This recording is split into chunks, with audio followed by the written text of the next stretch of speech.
pagpunteriya ng mga tropa ng gobyerno sa mga pinagkukutaan ng mga teroristang Maute.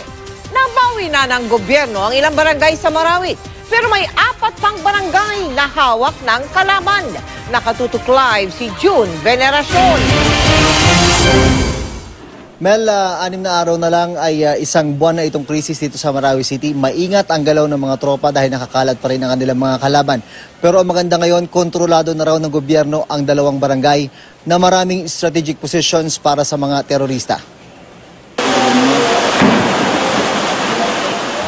Kahit umulan ngayong araw, tuloy pa rin ang labanan sa pagitan ng Armed Forces at Maute Group sa Commercial District ng Marawi City. Dahan-dahan ang pag-abante ng mga sundalo dahil nakakalat pa rin ang mga sniper ng Maute Group.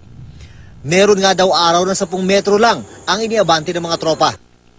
Kontrolado na ng gobyerno ang Mungkado Colony at Mungkado Kadilingan, 2 barangay na maraming matataas na pwesto.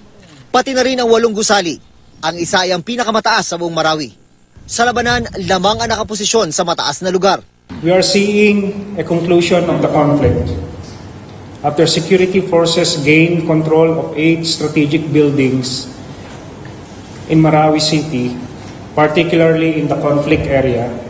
Ayon sa Armed Forces, 4 na barangay na lang ang hawak ng mga Maute. Pero pabago-bago pa rin daw ang sitwasyon sa conflict area. Nasa 150 hanggang 200 daw ang mga natitirang terorista sa Marawi sa pangunguna ni Isnilon Hapilon. Ang mga batang ito, nakita naming naglalaro, malayo sa sentro ng kaguluhan. Sino ang mag-aakala na merong gulo sa Marawi kung sila ang iyong makikita? Sa kanilang mga ngiti, walang maaaninag na takot. Kasi hindi kami natatakot. Hindi kami natatakot. Hindi natatakot? Wala mang dito ang mga ISIS. Malayo dito.